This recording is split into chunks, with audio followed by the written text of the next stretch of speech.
السلام عليكم ورحمة الله وبركاته. الحمد لله وكفى والصلاة والسلام على من لا نبي بعده. أما بعد فأعوذ بالله من الشيطان الرجيم. بسم الله الرحمن الرحيم. ألا بذكر الله تطمئن القلوب. صدق الله العظيم. எல்லா புகழும் புகழ்ச்சியும் வல்லோன் அல்லாஹ் ஜல்ல ஷானஹு வ தஆலா ஒருவனுக்கு உரித்தானது. ஏகவனம் அல்லாஹ்வுடைய அன்பும் அருளும் நம் உயிரிலும் மேலான முஹம்மது ரசூலுல்லாஹி ஸல்லல்லாஹு அலைஹி வஸல்லம் அவர்களின் மீதும் அவர்களை பின்பற்றிய உத்தம சத்திய சஹாபா பெருமக்கள் நல்லோர்கள் நாதாக்கள் குறிப்பாக நம் எல்லோரின் மீதும் நம்மை ஈண்டெடுத்த பெற்றோர்கள் நம்முடைய ஆசான்கள் குருமார்கள் அத்துணை பேரின் மீதும் வல்ல ரஹ்மானுடைய அன்பும் அருளும் என்றென்றும் உரித்தாகட்டுமாக ஆமீன். சந்திக்கும் மரியாதைக்கும் உரிய பெரியோர்களே, சகோதரர்களே, கண்ணியமான உலமா பெருமக்களே, அல்லாஹ்வின் நல்லடியார்களே, அல்லாஹ் ஜல்ல ஷானஹு வ தஆலா மனிதனை படைத்து அந்த மனிதனுக்கு பல்வேறு வகையான தேவைகளையும் ஏற்படுத்தி வைத்திருக்கிறார். அந்த தேவைகள் துன்யா சார்ந்ததாகவும் இருக்கிறது, இந்த உலக வாழ்க்கை சார்ந்ததாகவும் இருக்கிறது, மறு உலகம் சார்ந்ததாகவும் இருக்கிறது. இந்த உலகத்தில் அல்லாஹ் ஜல்ல ஷானஹு வ தஆலா மனிதனை படைத்து அந்த மனிதனுக்கு ஏற்படுத்திய அந்த தேவைகளில் பிரதான தேவை என்பது மறுமையினுடைய தேவை. அல்லாஹ்வை ஏற்றுக்கொண்ட மக்கள் அவர்கள் இந்த உலகத்திற்கு மட்டுமே சொந்தக்காரர்கள் அல்ல, மறுமைக்கே சொந்தக்காரர்கள். அவர்களுடைய சொந்த இடம், சொந்த வீடு, வாசல், நில, பணம், தோட்டம், துறவைகள் எல்லாமே மறுமையில் தான். ஏனென்று சொன்னால் இந்த உலகத்தில் இருக்கக்கூடிய சொத்து சுகங்கள், தோட்டம், துறவைகள், வீடு, வாசல்கள், நிலவளங்கள் இவைகள் எல்லாமே உடம்புல உசுறு ஒட்டி இருக்கிற வரைக்கும். எப்போ உடம்பை விட்டு உசுறு போயிருமோ இவர் வச்சிருந்த அத்தனை சொத்துக்களும் அவருடைய வாரிசுக்கு என்ன செஞ்சிடும்? பங்கிடப்பட்டு விடும். இவருக்குரியது அல்ல. இவருக்குரியது என்று சொன்னால் அவர் தான் சம்பாதித்த அந்த சம்பாத்தியத்திலிருந்து எதை தர்மமாக கொடுத்திருப்பாரோ, தர்மமாக கொடுத்தது மட்டுமல்ல அதை தக்க வைத்திருப்பாரோ. ஏன்னா அல்லாஹ் குர்ஆனிலே சொல்லுவான், வலா துப்திலு ஸதகாத்திக்கும் பில் மன்னி வல் அதா.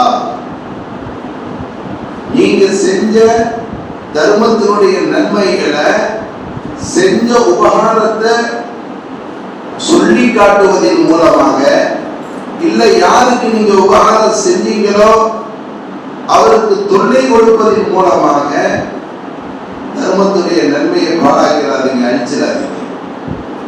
இந்த ரெண்டு செயலின் காரணமாக கொடுத்த தர்மம் வீணா போயிடும்.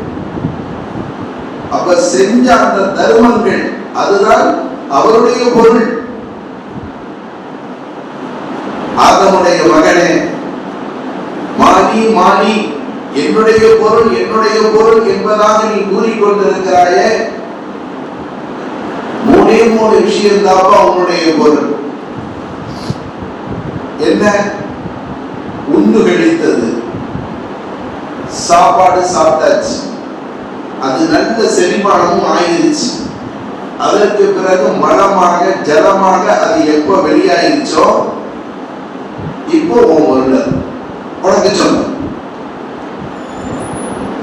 ஏன்னா சாப்பிட்ட சாப்பாடு செரிமானம் ஆகலைன்னு வைங்க, அது வாந்தி எடுத்து விட்டால் அது பறவை பட்சிகளுக்கு, கோழிகளுக்கு, நாய்களுக்கு அது இரையாக என்ன செஞ்சதாக. அப்ப அவர் உண்டது கூட அவருடைய சொத்து அல்ல, உண்டு கழிக்கணும். உடுத்தி கிழிக்கணும். இரண்டாவது உடுத்தாடை அவர் உடுத்தி உடுத்தி பழமையாக்கி இனிமே எனக்கு இது தேவையில்லை குப்பையில கொண்டு போய் போட்டுருவாரு, குப்பை தொட்டிக்கு அனுப்பிடுவாரு. அதுதான் அவருடைய பொருள். மூணாவதாக நபிகள் பெருமானார் ஸல்லல்லாஹு அலைஹி வஸல்லம் அல்லாஹ் சொல்வதாக சொல்லி காட்டினார்கள். எதை அவன் தர்மமாக கொடுத்திருப்பானோ அந்த தர்மத்தையும் தக்க வைத்திருப்பானோ அதுதான் அவனுடைய பொருள். இது அல்லாது வேறு எதுவுமே இந்த உலகத்துல அவனுக்கு நிரந்தரம் கிடையாது. இருக்கிற வரைக்கும் அவனுடைய பொருள். அவன் எப்ப இல்லாமல் போய்விட்டானோ அவனுடைய பொருள் வாரிசுகளுக்கு அது சொந்தம், அந்த அடியானுக்கு அது சொந்தம் அல்ல. எனவே மறுமைதான் ஒவ்வொரு முஃமினை பொறுத்த வரைக்கும் சொந்த இடம். சொர்க்கம்தான் சொந்த இடம். மறுமையினுடைய நிகமத்துகள் தான் அவனுக்கு உரியவை. அது நிரந்தரம். இன்னைக்கு ஒரு உணவை சாப்பிடுகிறோம், ஒரு பொருளை சாப்பிடுறோம், ஒரு டீயை குடிக்கிறோம், அதனுடைய இனிப்பு சுவை இந்த தொண்டைக்குழி வரைக்கும் தாங்க இருக்கும். இந்த தொண்டைக்குழியை விட்டு எப்ப இறங்கிச்சோம், இப்ப இனிப்பும் சரி, கசப்பும் சரி, உவர்ப்பும் சரி, புளிப்பும் சரி, எல்லாமே ஒண்ணுதாங்க. தொண்டைக்குழி வரைக்கும் தான் அதனுடைய டேஸ்ட், அந்த ருசி தெரியும். தொண்டைக்கு உள்ள போயிருச்சுன்னா எந்த ருசியும் தெரியாது, எல்லாமே சமம் தான். அப்ப இதெல்லாம் டெம்பரரி, ஒரு தற்காலிகமான சுகம். நிரந்தர சுகம் அது மறுமையில் உள்ளது. எனவேதான் உலகத்தினுடைய தேவையும் ரப்பு ஏற்படுத்தி இருக்கிறான், மறுமையினுடைய தேவையும் ரப்பு ஏற்படுத்தி இருக்கிறான். உலகத்தினுடைய தேவையை விட மிக முன்னுரிமை கொடுக்கப்பட வேண்டிய தேவை மறுமையினுடைய தேவை. அது என்ன? அல்லாஹ்வுடைய கட்டளைக்கு வழிபட்டு நடக்கிறது தான் மறுமையினுடைய தேவை. அல்லாஹ் எதையெல்லாம் தடுத்து இருக்கிறானோ அதை விட்டும் தவிர்த்து கொள்வதுதான் மறுமையினுடைய தேவை. அல்லாஹ் சொன்னபடி இந்த உலகத்துல வாழ்ந்துட்டார், மறுமையை சிரிப்பாக்கி கொண்டார். பெருமானார் ஸல்லல்லாஹு அலைஹி வஸல்லம் அவர்கள் மிஅராஜுடைய பயணத்தை மேற்கொண்டு திரும்புகிற போது நபிமார்களுடைய சந்திப்புகள் ஏற்படுகிறது. மிஅராஜுடைய பயணத்தில், விண்ணுலக பயணத்தில் நபிமார்களுடைய சந்திப்பு ஏற்படுகிறது. இப்ராஹிம் அலைஹிஸ்ஸலாத்து வஸ்ஸலாம் அவர்களுடைய சந்திப்பும் ஏற்படுது. இப்ராஹிம் அலைஹிஸ்ஸலாத்து வஸ்ஸலாம் அவர்கள் பெருமானார் ஸல்லல்லாஹு அலைஹி வஸல்லம் அவர்களிடத்தில் உங்க உம்மத்துக்கு என்னுடைய சலாத்தை சொல்லுங்கள் என்று சொல்லி அனுப்பினார். இந்த வார்த்தையை, இந்த ஹதீஸை கேட்கும் பொழுதெல்லாம் நாம் பதில் சலாம் சொல்லணும். சொல்ற எனக்கும் சொல்லணும், ரசூலுல்லாஹுக்கும் சொல்லணும், இப்ராஹிம் அலைஹிஸ்ஸலாத்துக்கும் சொல்லணும். வஅலைக வஅலைகுமுஸ் ஸலாம் என்று என்ன செய்யணும்? பதில் சொல்லணும். ஏன்னா இந்த ஹதீஸ் சொல்லப்படுகிற பொழுதெல்லாம் இப்ராஹிம் அலைஹிஸ்ஸலாமுடைய சலாம் இந்த உம்மத்துக்கு கிடைத்துக் கொண்டே இருக்கிறது. உங்க உம்மத்துக்கு சலாம் சொல்லுங்கன்னு சொல்லிட்டு அடுத்து சொன்னாங்க, சொர்க்கத்தினுடைய பூமி ரொம்ப, அதனுடைய மண்ணு தூய்மையானது, கஸ்தூரியை விட மனம் கவலக்கூடியது, தண்ணீர் மிக மதுரமானது. எனவே சொர்க்கத்தினுடைய மைதானம் காலியாக இருக்கிறது. உங்க உம்மத்துக்கு சொல்லுங்க, அல்லாஹ் தஸ்பீஹ் செய்வதன் மூலமாக அவரவர்களுடைய சொர்க்கத்தின் காலியான பகுதிகளை, மரங்களை நடச் சொல்லுங்கள் என்று சொல்லி அனுப்பினார். நாம வாழ்க்கையில அல்லாஹ்வை எத்தனை முறை திக்ர் செய்வோமோ, அல்லாஹ்வை புகழ்வோமோ, அல்லாஹ்வை தஸ்பீஹ் செய்வோமோ, அத்துணை மரங்கள் நம்முடைய சொர்க்கத்தில் நடப்பட்டு கொண்டிருக்கிறது. அல்லாஹ் அதற்கு தௌஃபீக் செய்வானா. இப்ப நாம் ஒரு சுப்ஹானல்லாஹ் சொன்னோம், சொல்லுங்க சுப்ஹானல்லாஹ். நமக்கென்று ஒரு மரம் இங்கே நடப்பட்டு விட்டது. அல்ஹம்துலில்லாஹ், நமக்கென்று ஒரு மரம் நடப்பட்டு விட்டது. லா இலாஹ இல்லல்லாஹ், நமக்கென்று ஒரு மரம் நடப்பட்டு விட்டது. அல்லாஹு அக்பர், நமக்கென்று ஒரு மரம் நடப்பட்டு விட்டது. சுப்ஹானல்லாஹி வ பிஹம்தி, சொல்லுங்க, நமக்கென்று ஒரு மரம் நடப்பட்டு விட்டது. சுப்ஹானல்லாஹில் அஸீம், நமக்கென்று ஒரு மரம் நடப்பட்டு விட்டது. அல்ஹம்துலில்லாஹ். இந்த உணர்வோடு நாம் தஸ்பீஹ் செய்யணும். என் சொர்க்கத்தை நான் பூஞ்சோலையாக ஆக்கி கொண்டிருக்கிறேன். என் சொர்க்கத்தை பூஞ்சோலையாக ஆக்கி கொண்டிருக்கிறேன். நிறைய பேருக்கு ஒரு கேள்வி வரும், சொர்க்கம்னு சொன்னாவே அது எல்லாமே அடங்கியதுதான சொர்க்கம், இதுல என்ன வெற்றில வேற, அதை பூர்த்தி செய்யறதுங்கிறது வேற, ஒரு கேள்வி வருதா இல்லையா? உலக நடப்பினை நாம் பார்க்கிறோம். ஒரு வீடு வாடகைக்கு தருகிறார்கள் என்று சொன்னால், வாடகைக்கு ஒரு வீட்டை எடுக்கிறோம். அந்த வீட்டில் பிரதான வேலைப்பாடுகள் எல்லாம் முடிச்சு வாடகைக்கு தந்துடுவான். இதர உபரியான விஷயங்கள் எல்லாம் அந்த வீட்டுக்கு குடிபோறவர் செய்து கொள்ள வேண்டும் இல்லையா? ஒரு கடை, ஒரு பெரிய ஒரு கடை அல்லது சின்ன கடை, வாடகைக்காக ஒரு கட்டிடம் எடுக்கப்படுகிறது. அசலான விஷயங்கள் அதுல எல்லாம் ஃபிட் பண்ணப்பட்டிருக்கும். ஆனால் அந்த கடையை வாடகைக்கு எடுத்தவர் என்ன எய்ம்ல, யோசனையில, சிந்தனையில அந்த கடையை நடத்தணும்னு விரும்புகிறாரோ அதற்கு தக்க ராக்கைகள் அடிப்பார், அதற்கு தக்க அந்த கவுண்டர்களை அமைத்துக் கொள்வார், அதற்கு தக்க வசதிகளை செய்து கொள்வார் இல்லையா? அதுதான் நடைமுறையில் உள்ளது. அதுதான் அதற்குரிய பதில். அல்லாஹ் ரப்பல் ஆலமீன் சொர்க்கம் என்பதை மிக பிரம்மாண்டமான நிலையில அல்லாஹ் உருவாக்கி வச்சிருக்கிறான். ஆக கடைசி அந்தஸ்துல உள்ள ஒரு சொர்க்கவாதிக்கு கொடுக்கப்படுகிற சொர்க்கம் இந்த உலகத்தை விட 10 மடங்கு, இந்த உலகத்தை விட 10 மடங்கு. கடைசி கடைசி அந்தஸ்து. இனி நல்ல அமல்களை கொண்டு அவர் எவ்வளவு பிரகாசமாக்கி இருப்பாரோ, வளமாக அந்த வாழ்க்கையை ஆக்கியிருப்பாரோ, அதுக்கு தகுந்த மாதிரி எல்லாம் கொடுப்போம். ஆக பிரம்மாண்டமாக இருக்கக்கூடிய அந்த சொர்க்கத்தின் மைதானங்களும் காலியாக இருக்கிறது. தஸ்பீஹ் செய்வதை கொண்டு மரங்களை நட்டுக்கொண்டே இருங்கள், நட்டுக்கொண்டே இருங்கள். அதனாலதான் இந்த காலையிலையும் மாலையிலையும் நம்முடைய பெரியார்கள் ஒரு தஸ்பீஹ் செய்யுங்க என்று நமக்கு வழிகாட்டி இருக்கிறார். 100 தடவை என்ன செய்யுங்க? சுப்ஹானல்லாஹ், அல்ஹம்துலில்லாஹ், லா இலாஹா இல்லல்லாஹ், அல்லாஹு அக்பர் என்பதை செய்யுங்க. இது குறைந்தபட்சம் தான். பிறகு இஸ்முதாத் இருக்கிறது. ஆரம்ப கட்டத்தில் 3000, பிறகு 6000, பிறகு 12000, பிறகு 25000. அது அப்படியே என்ன செஞ்சுக்கிட்டு இருக்கும், போய்கிட்டே இருக்கும். நாவு அல்லாஹ்வுடைய நினைவில அப்படியே சுழன்று கொண்டே இருக்கும். அல்லாஹ் அல்லாஹ் அல்லாஹ் அல்லாஹ் அல்லாஹ் அல்லாஹ் என்று நாவு அழைத்துக் கொண்டே இருக்கும். எப்ப அல்லாஹ்வுடைய திருப்பெயரையே நாவு அழைக்க ஆரம்பிக்கிறதோ, இதுல ஒரு விஷயம், அல்லாஹ்வுக்கு அஸ்மாஉல் ஹுஸ்னா என்று பிரபலமாக சொல்லப்பட்ட விஷயங்கள், ஹதீஸில் சொல்லப்பட்ட விஷயங்கள் 99 திருநாமங்கள். கஃபூர் என்பது, கஃபார் என்பது, சத்தார் என்பது, ரஹீம் என்பது, ரஹ்மான் என்பது, வஹாப் என்பது, ரஸாக் என்பது, பாசித் என்பது, இது எல்லாமே 99 திருநாமங்களை கொண்டு ரப்பல் ஆலமீன் தந்திருக்கிறான். ஹதீஸில் பதிவாகி இருக்கக்கூடிய விஷயம்.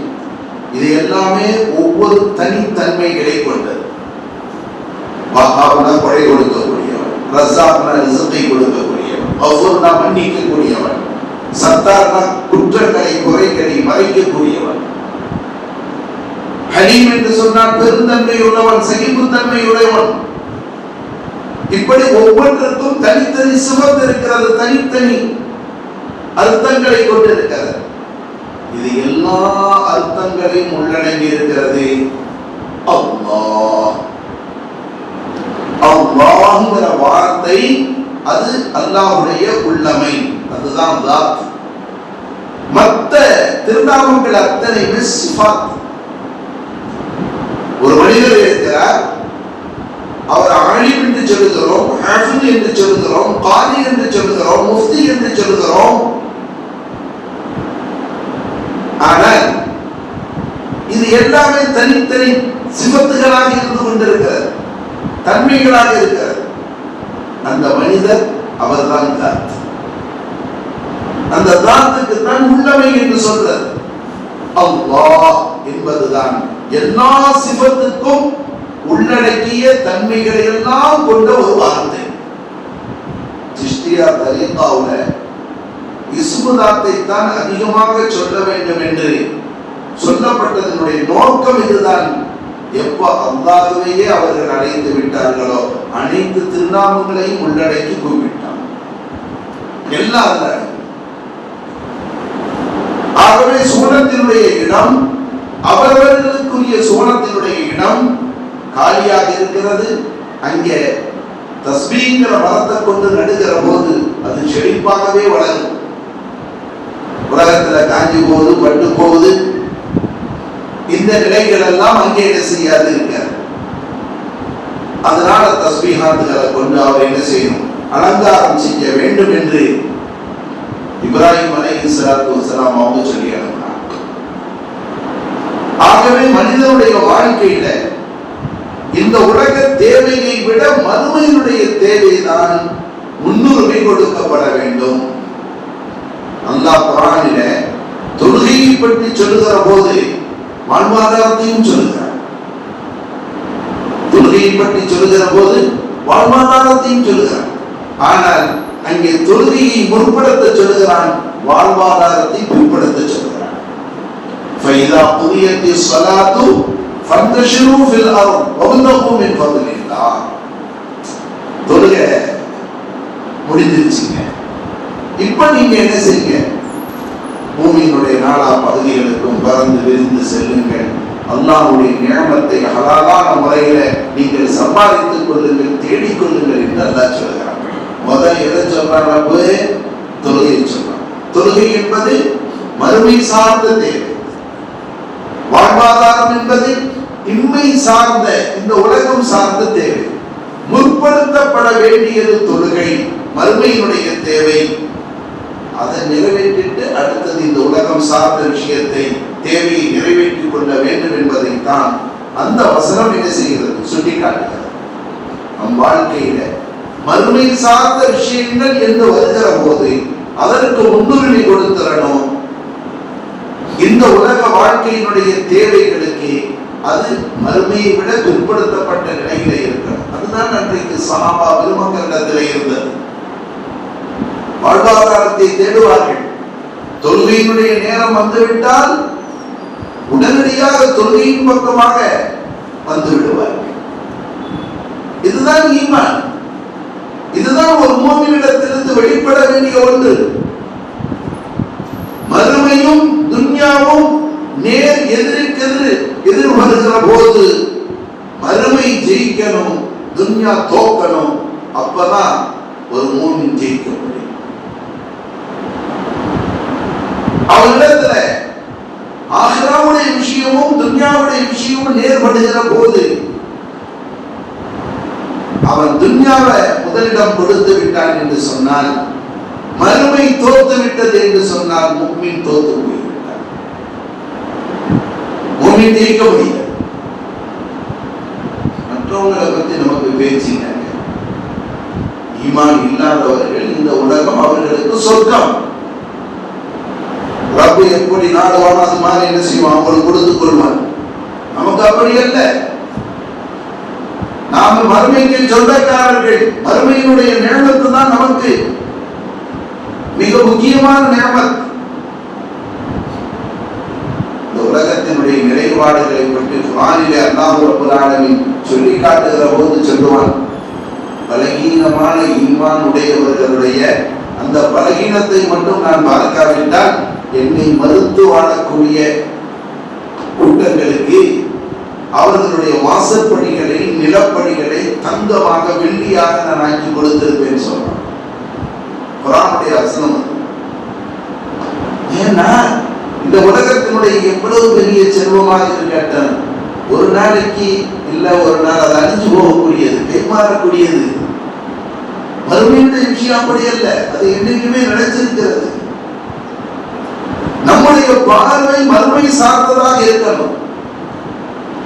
அதுக்காக உலகத்தினுடைய நிலைப்பாட்டில் நீங்க சம்பாதிக்க கூடாது, ஜோமேலியா உட்கார்ந்து இருக்கணும் சொல்ல.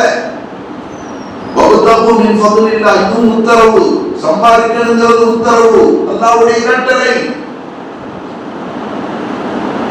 நபிகள் பெருமானார் ஸல்லல்லாஹு அலைஹி வஸல்லம் அவர்களிடத்தில் சில நபி தோழர்கள் வறுமை கோட்டின் காரணமாக யாசிப்பதற்கு வந்தார்கள். நபிகள் பெருமான் ஸல்லல்லாஹு அலைஹி வஸல்லம் அவர்களுக்கு உழைக்கும்படி உணர்வை தூண்டினார். சம்பாதின்னு சொன்னார்.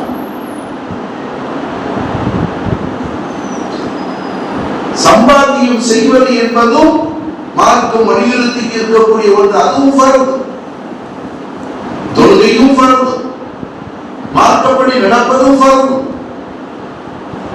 முன்னுரிமை என்பது மார்க்கம், அதற்கு அடுத்துதான் மற்றது. அல்லாஹ் அவனுடைய கட்டளைப்படி அடியார்கள் நடக்கிற போது, அவனை துதிவாடுகிற போது, அவனை திக்ர் செய்கிற போது, அடியானுடைய உலகம் சார்ந்த விஷயங்களுக்கு ரப்பு பொறுப்பேற்றுக் கொள்கிறார். ஷரீஃபில் வருதல்லவா, ரசூலுல்லாஹி ஸல்லல்லாஹு அலைஹி வஸல்லம் அவர்கள் சொன்னார்கள், ஆதமுடைய மகனே, அல்லாஹ் சொல்வதாக ரசூலுல்லாஹ் சொன்னாங்கன்னா அதுக்கு ஹதீஸ குத்ஸிக்கு பேர். ஆதமுடைய மகனே, காலையில் கொஞ்ச நேரம் மாலையில் கொஞ்ச நேரம் என்னை நினைப்பதை நீ வளமையாக்கிக் கொள். இடைப்பட்ட நேரங்களுக்கு நான் பொறுப்படுத்திக் கொள்கிறேன் என்று ரப்பு சொல்கிறார். இதை விட வேற என்ன உத்தரவாதம் நமக்கு வேணும்? ஒருத்தர் 2 நாளைக்கு முன்னாடி போன் போட்டார். இதற்கு ரொம்ப கஷ்டமா இருக்குது, அடிமேல அடி விழுந்துகிட்டே இருக்குது, உடம்பு தரப்பு எதுவுமே இல்லை, ரொம்ப சிரமப்படுறேன் அப்படின்னு சொல்லிட்டு நிறைய அவருடைய கஷ்டத்தை சொல்லி கொண்டு இருந்தேன். அவருக்காக வேண்டி துவா செஞ்சுக்கிட்டு அல்லா லேசாக்குவான், பணம் திறந்துடாதீங்க. ரப்பு சோதனையே வாழ்க்கையை ஆக்கிறது இல்லை. சில கட்டங்கள் சோதித்து அடியானை தன் பக்கம் ஈர்ப்பதற்காக இழுப்பதற்காக சில சோதனைகள் வரும். இன்ஷா அல்லாஹ் நான் துவா செய்கிறேன், அல்லா லேசாக்கி வைப்பான் அப்படின்னு சொல்லிட்டு அவர்கிட்ட கேட்டேன், 5 நேர தொழுகையெல்லாம் பேணுதலா தொழுதுகிறீங்களான்னு. அதுக்கு நேரமே எனக்கு கிடைக்கல.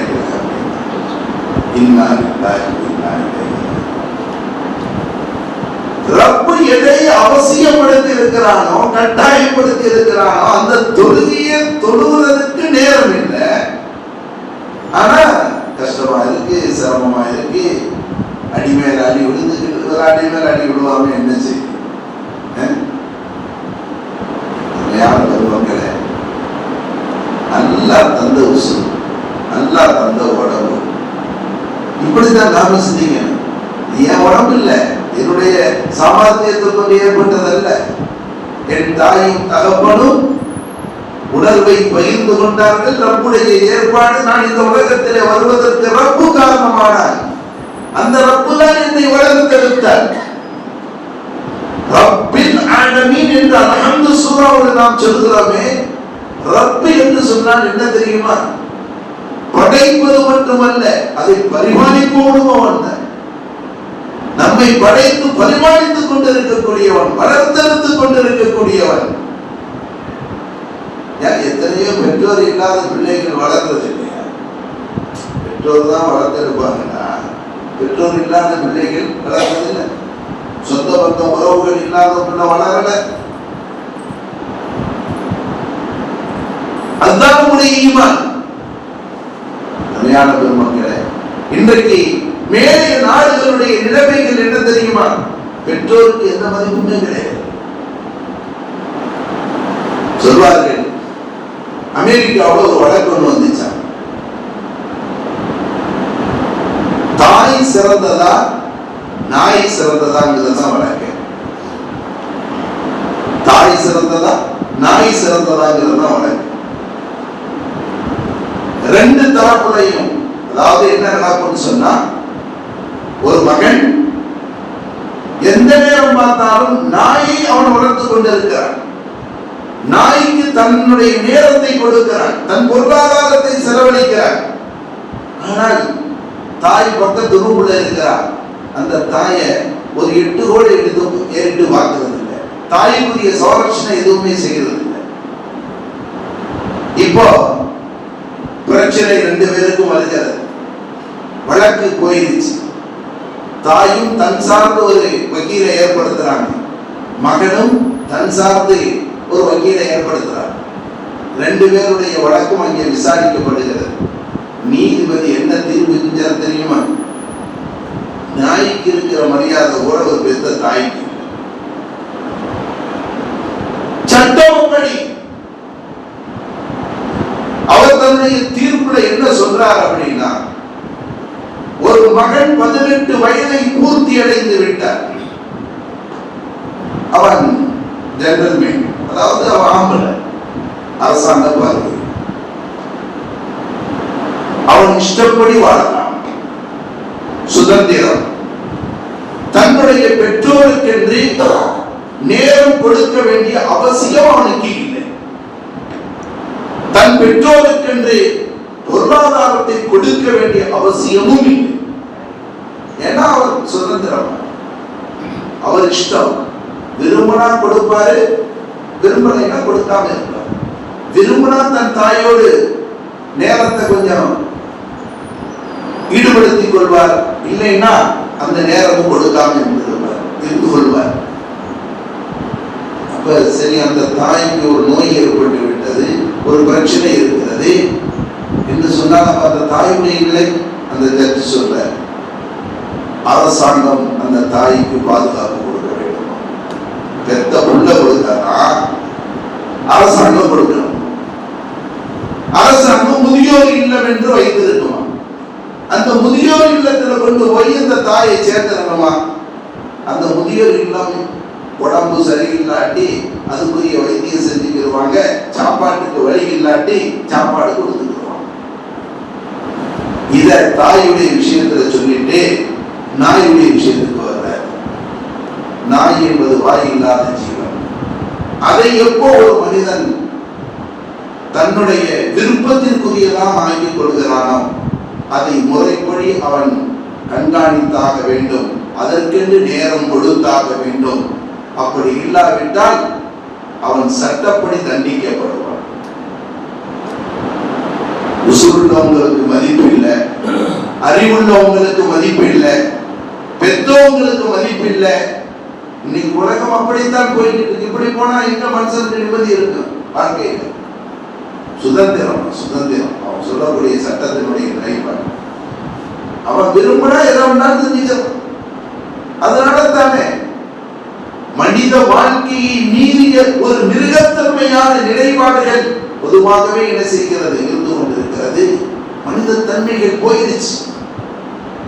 அருமையான பெருமக்களே, மார்க்கம் அழகான வழியை சொல்லி இருக்கிறார். பெற்றோர் விஷயத்தில் ரொம்ப கண்ணியப்படுத்தக்கூடிய நிலையை சொல்லி காட்டுகிறது. எந்த அளவிற்கு என்று சொன்னால், அவங்க 2 பேருக்கும் முன்பாக உன்னுடைய பணிவை நீ கடைபிடித்து ஆக வேண்டும். பல தன்னலகுமா, எந்த ஒரு சூழலிலும் அவங்களை அதட்டி பேசிடக்கூடாது, அதட்டி பேசிடக்கூடாது.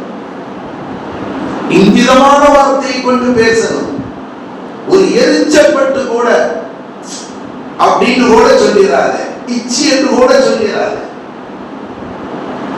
மார்க்கத்தினுடைய சட்டமும் மார்க்கத்தினுடைய பார்வையும் பெற்றோரின் மீது எந்த அளவுக்கு இருக்கிறது. ஆனால் இன்றைக்கு உலக அரங்கில இருக்கக்கூடிய அரசு சட்டங்கள் எந்த நிலைப்பாட்டில் இருந்து கொண்டிருக்கிறது? இஸ்லாமிய பார்வைங்கிறது அது தனி. அல்ஹம்துலில்லாஹ். அருமையான பெருமக்களே, அல்லாஹ் ஜல்ல ஷானஹு ஒரு அற்புதமான வாழ்க்கையை நமக்கு தந்திருக்கிறான். நாம் மறுமைக்கு சொந்தக்காரர்கள். நம்முடைய நேரங்களை மறுமைக்குரியதாக மாற்றிக்கொள்ள வேண்டும். அல்லாஹ்வை திக்ர் செய்ய வேண்டும், அல்லாஹ்வை துதிபாடி கொண்டு இருக்க வேண்டும். மனசுக்கு நிம்மதி ஏற்படும். இன்னைக்கு இந்த நிம்மதியை தேடித்தானே எத்தனையோ ஆயிரக்கணக்கான, லட்சக்கணக்கான, கோடிக்கணக்கான ரூபாய்கள் செலவழிக்கப்பட்டு கொண்டிருக்கிறது. உலகத்துல சுத்தி பார்க்கறதுக்கு வர்றாங்க. எதுக்குன்னா நிம்மதியை தேடி வர்றாங்க. அதுல நிம்மதி கிடைக்குமா என்று சொன்னால் நிம்மதி கிடைக்காது. ஒரு மனிதன் நிம்மதியை அடைவதற்காக வேண்டி மதுபானத்தை உட்கொள்கிறார், நிம்மதி கிடைக்குமா? பாவகரமான காரியத்தில் ஒருபோது நிம்மதி கிடையாது. அல்லாஹ் சொல்லுகிறான், அல்லாஹ் திக்ரில்லாஹி தத்மையின்னுல் குலூப். நீங்க அல்லாஹ்வை கொஞ்ச நேரம் உட்கார்ந்து திக்ர் செய்யுங்க, கண்ணை மூடிக்கிட்டு திக்ர் செய்யுங்க, அப்படியே சொக்கிரும் தூக்கம் இல்லையா? அனுபவத்திலேயே பாரு, ஜும்மாவுடைய பயான் அதிரத்து செய்ய ஆரம்பிச்சிருவாங்க. சகோதரர்கள் முன்னாடி உட்கார்ந்து கொஞ்ச நேரத்துல தான் அந்த சக்கீனத் அதிரத்து அவங்க இன்னைக்கு மகரிப் தொழுகையில மூமின்களுக்கு அல்லாஹ் சக்கீனத் என்று சொல்லப்படக்கூடிய அந்த நிம்மதியை அல்லாஹ் இறக்கி வைத்தான். அவங்களுடைய ஈமானை அதிகரிப்பதற்காக என்று அந்த அர்த்தம் வரக்கூடிய ஆயத்தை செஞ்சாங்க, ஓதி காட்டினாங்க. அல்லாஹ் விசேஷமாக மூமின்களுக்கு தந்திருக்கக்கூடிய மிகப்பெரிய ஒரு நியமனம். அல்லாஹ்வை எங்கே நினைவு கூறப்படுமோ, எந்த உடம்பு நினைவு கூறுமோ, எந்த நாவு நினைவு கூறுமோ, எந்த சபை நினைவு கூறுமோ, அங்கே ஒரு சக்கீனத், அமைதி நிலவும், ஒரு நிம்மதி நிலவும். அல்லாஹ் ஏற்படுத்திய வேற எங்கேயும் கிடைக்காது, வேற எங்கேயும் கிடைக்காது. அல்லாஹ் அவ்வளவு பெரிய ஒரு பொக்கிஷத்தை நம்ம கையில தந்திருக்காங்க, கையில தந்திருக்காங்க. இன்னைக்கு எத்தனை மக்கள் குழம்பிக்கிட்டு இருக்காங்க, ராத்திரில தூக்கம் இல்லை, நிம்மதியான நிலைப்பாடுகள் இல்லை என்று எது செய்யறாங்க, புலம்புறாங்க. ஏங்க? அல்லாஹ்வை திக்ர் செய்யுங்க, ஆட்டோமேட்டிக்கா தூக்கம் வந்துடும், நிம்மதி வந்துடும். மனுஷனுக்கு நிம்மதி வந்துட்டாதான் தூக்கம் நிம்மதியா வந்துருவேன். நிம்மதி தானே தேவை. அந்த நிம்மதி அல்லாஹ்வுடைய திக்ரில் இருக்கிறது, அல்லாஹ்வை துதிபாடுவதில் இருக்கிறது. கையில வெண்ணெயை வச்சுக்கிட்டு ஊர் ஊரா நெய் கலைஞ்சான் அப்படின்னு சொல்லி ஒரு பழமொழி சொல்லுவாங்க. அல்லாஹ் பெரிய பொக்கிஷமாக நம்ம கையில அல்லாஹ்வுடைய திக்ரை தந்து இருக்கிறான். அதை விட்டு மன சஞ்சலங்கள், சிரமங்கள், அல்லலோகப்படுகிறான் நடிகான், அல்லலோகப்படுகிறான் நடிகான். ஒரு பூமியுடைய நிலை அப்படி இருக்காது. அல்லாஹ்வுடைய திக்ர் வந்து விட்டால் யுத்த களத்தில் கூட தூக்கம் வரும் என்பதற்கு பத்ருடைய களம் ஆதாரமாக இருந்து கொண்டிருக்கிறது. யுத்தம் என்பது இப்படிப்பட்ட நிலை. யுத்த களத்தில் ஒருத்தருக்கு தூக்கம் வருதுன்னா நினைச்சு பார்க்க முடியுமா? முடியும். அல்லாஹ்வுடைய திக்ரை கொண்டு எந்த உள்ளம் அமைதி பெறுகிறதோ அதுக்கு இடம் விதி விலக்கல்ல, நிலைமை விதி விலக்கல்ல. தூங்குறாங்க சஹாபா. சொர்க்கத்தின் அழகிகளை அந்த தூக்கத்தில் கடவுளை பார்த்தாங்க. குளிப்பெல்லாம் கடமையாகிவிட்டது. சரித்திரங்களை பார்க்கிறோம். அல்லாஹ்வுடைய திக்ர் மிகப்பெரிய ஒரு பொக்கிஷமாக ரப்பு தந்திருக்கிறான். அதை அனுதினமும் நாம் ஓதி திக்ர் செஞ்சு நிம்மதியான சூழலை ஏற்படுத்தி கொள்ள வேண்டும். அல்லாஹ் ஜல்ல ஷானஹு தஆலா அவனை அனுதினமும் திக்ர் செய்து அவனுடைய அன்பையும், அவனுடைய அருளையும், அவனுடைய நெருக்கத்தையும், அவனுடைய தொடர்பையும் அடையக்கூடிய நன்மக்களாக நம்மையும் நம்முடைய சந்ததியினர்களையும் நம்மை சார்ந்து இருக்கக்கூடிய அனைத்து மக்களையும் உள்ள ரஹ்மான் ஆக்கிய புரிவானாக. வாஹிர் தாவானா அல்ஹம்துலில்லாஹி ரப்பில் ஆலமீன்.